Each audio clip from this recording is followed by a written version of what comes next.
जी, अस्सलाम वालेकुम students and thank you for waiting for some time. There was a technical issue in your math class, but we are going to take our chemistry class. In a previous topic, we discussed about the Rutherford's atomic model, and there were some defects in the Rutherford atomic model. The major two defects were that कि उसने बताया सबसे पहले कि जो atom है उसके structure में सबसे बड़ी जो उसका टेक्निकल इशू था, एक तो स्पेक्ट्रम का था और दूसरा उसने कहा कि क्लासिकल थ्योरी के अकॉर्डिंगली वो एनर्जी एमिट करेगा। अगर वो एनर्जी एमिट करेगा तो it should fall into the nucleus, atom destroy हो जाएगा, जैसा कि जो कि होता नहीं है ऐसा। और दूसरा उसने कहा कि अगर वो कॉन्टिन्यूसली एनर्जी एमिट कर रहा है तो कॉन्टिन्यूस स्पेक्ट्रम शो होना चाहिए, लेकिन इनफैक्ट एटम के अंदर हमने देखा था लाइन स्पेक्ट्रम शो होता है। तो जब ये डिफेक्ट्स आए, इन डिफेक्ट्स को खत्म कर डिफेक्ट्स की बेस के ऊपर आगे जाके बोहर्स ने अपना एक मॉडल दिया था जिसे बोहर्स एटॉमिक मॉडल या बोहर्स एटॉमिक थ्योरी के नाम से जाना जाता है। तो आज हमने यही टॉपिक डिस्कस करना है, what is Bohr's atomic theory. अब इसमें सबसे पहले इसका इंट्रोडक्शन ले लेते हैं और इसकी बेस क्या थी। ध्यान में रखना, रदरफोर्ड का एटॉमिक मॉडल था that was based on the classical theory of radiation या एटम्स भी कह सकते हैं। तो इसमें भी आएगा बेस, वो ज़हन में रखना है आप लोगों ने।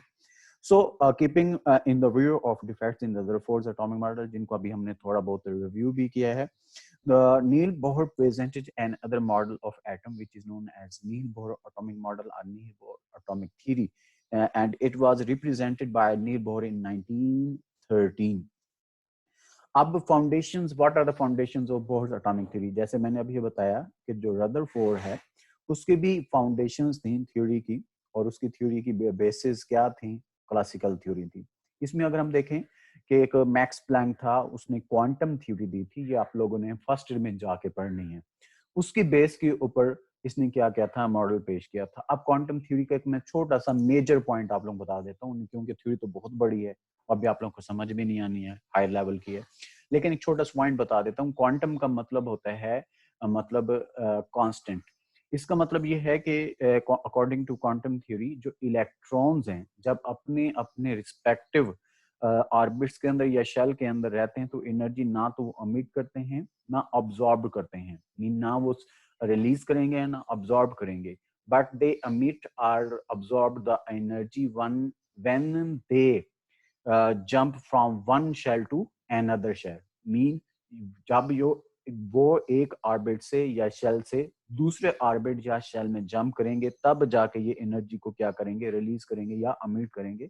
इस बेस के ऊपर उसने बोहर्स ने क्या किया था, एटॉमिक थ्योरी दी थी। ये एक क्वांटम है, उसका एक यहाँ पे डायग्राम के थ्रू समझाया गया है। यहाँ पे बेटे देखें, जीई ये प्रोटॉन को एक्चुअली या न्यूक्लियस को रिप्रेजेंट करता होता है। या आगे हम थर्ड चैप्टर में इसकी आएगी डिटेल्स, उसमें डिस्कस करेंगे।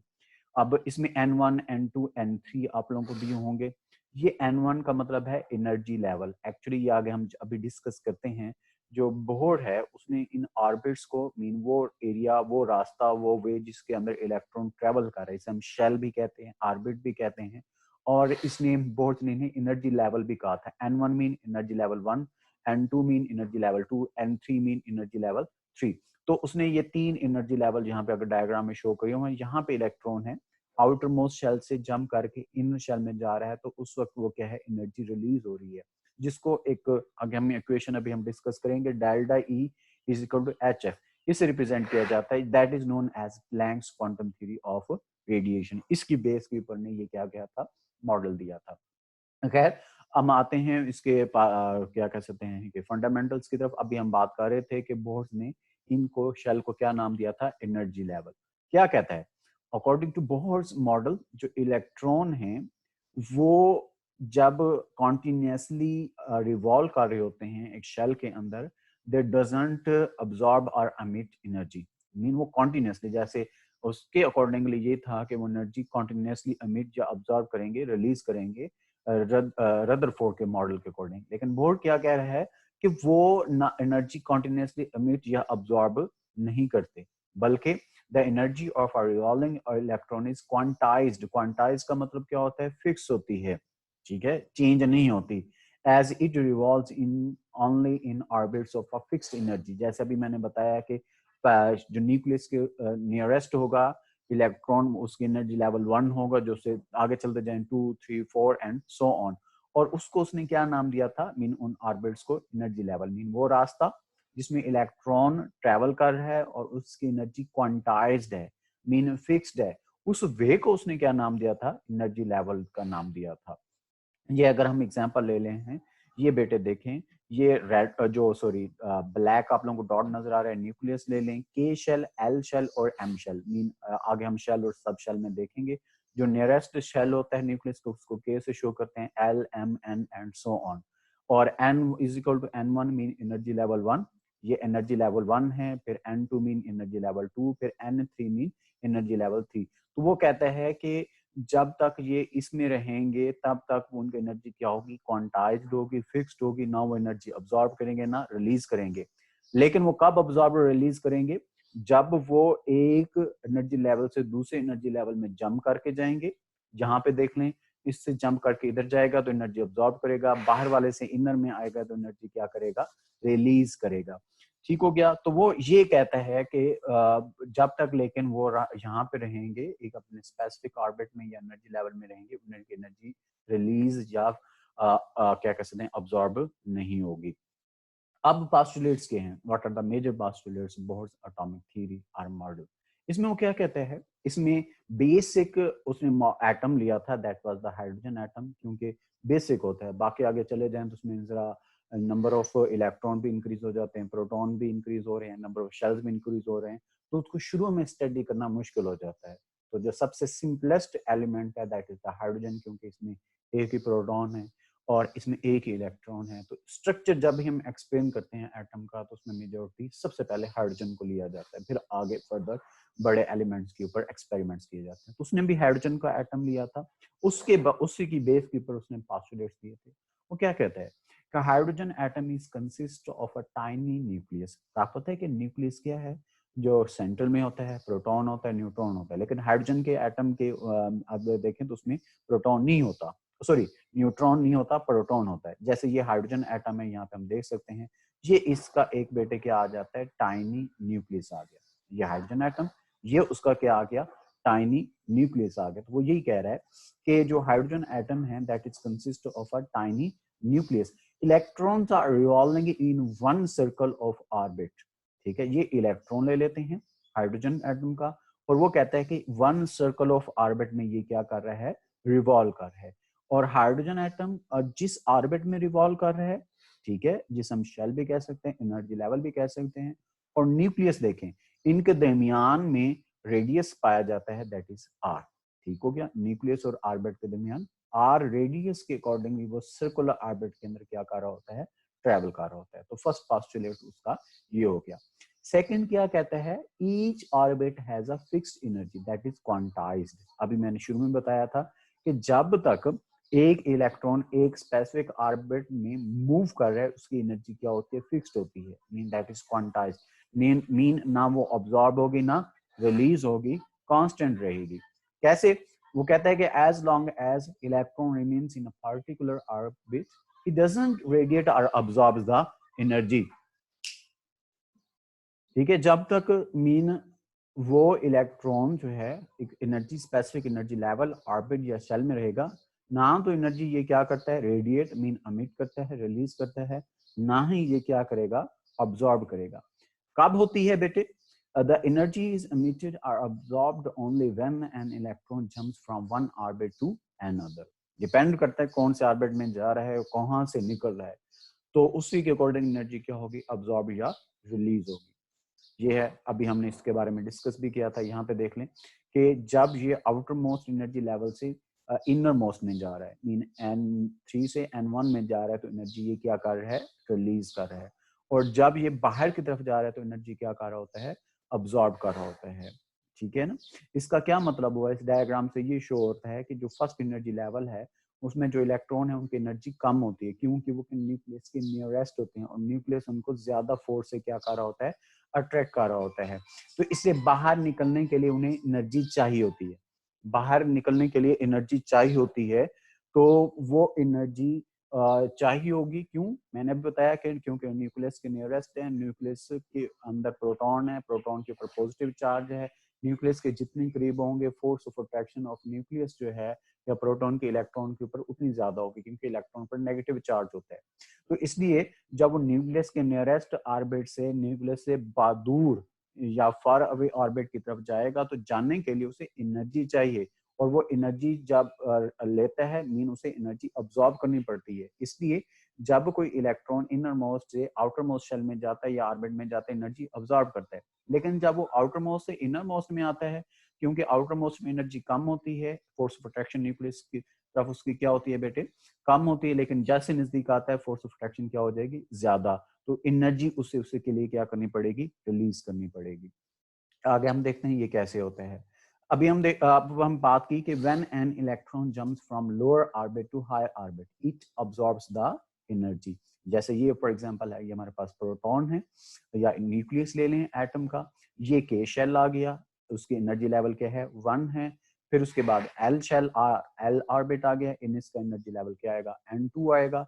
इस तरह एम ऑर्बिट आ गया, इसका एनर्जी लेवल क्या आएगा, 3, mean first energy level, second energy level और थर्ड एनर्जी लेवल। इसमें हम देखते हैं जो आउटर मोस्ट शेल है, इसका ये क्या है, हायर ऑर्बिट, ठीक हो गया। और जबकि दूसरा जो इनर मोस्ट है वो क्या होता है, लोअर एनर्जी ऑर्बिट कंसीडर किया जाता है।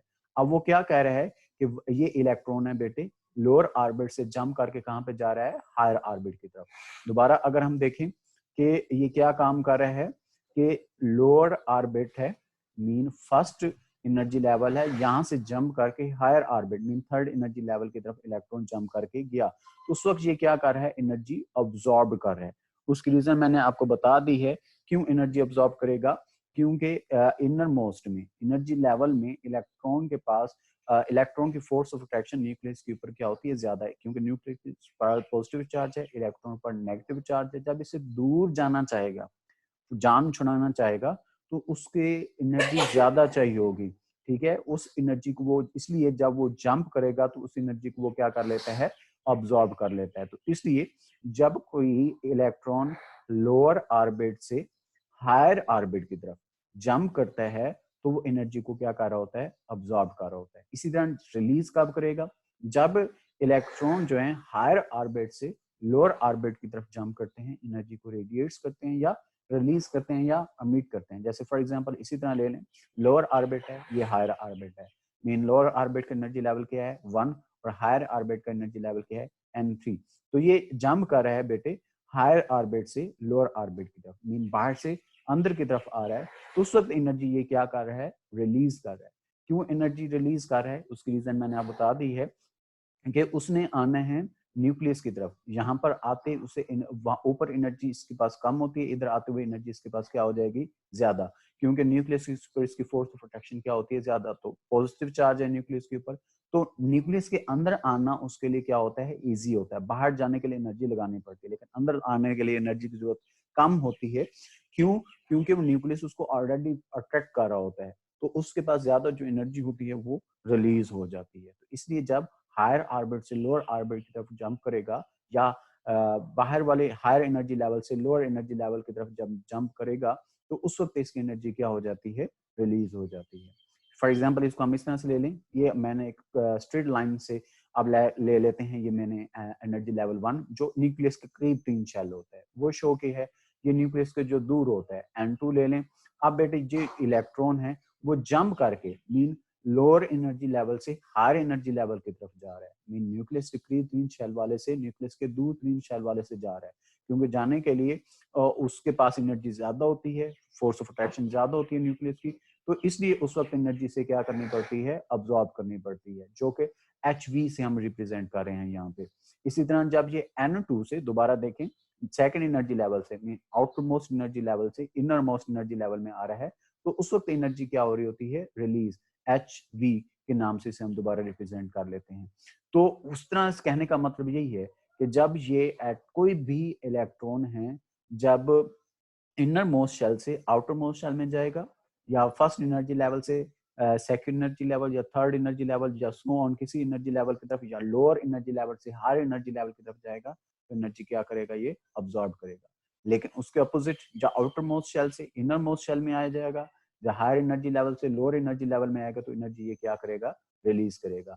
तो ये इसका मेजर जो है क्वांटम थ्योरी के ऊपर बेस ये पॉइंट कर रहा था। फिर वो कहता है the change energy is shown by delta E. Delta जेन में रखना, ये फिजिक्स में आप लोग बहुत ज्यादा पढ़ेंगे या पढ़े होगा। डेल्टा जहां पे भी आ जाए इसका मतलब होता है चेंज। ई यहाँ पे रिप्रेजेंट कर रही है एनर्जी को। तो वो एक प्लांक्स इक्वेशन बनाई थी मैक्स प्लैंक ने, जिसने ये थ्योरी दी थी क्वांटम थ्योरी।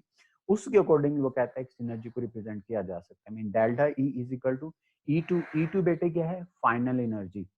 मीन और E1 क्या है, इनिशियल एनर्जी। इनिशियल एनर्जी क्या है, जंप करने से पहले की जो एनर्जी थी। और E2 क्या है, जो जंप करने के बाद एनर्जी आई। तो उस एनर्जी में से जब निकालेंगे मीन E2 में से E1 की वो जो total change I, for example assume कर लें जो फर्स्ट एनर्जी है E1 है, जंप करने से पहले कंसीडर कर लें वो थी 1, और जंप करने के बाद जो एनर्जी आई वो आगे अज्यूम कर लें 2 आई उसकी वैल्यू।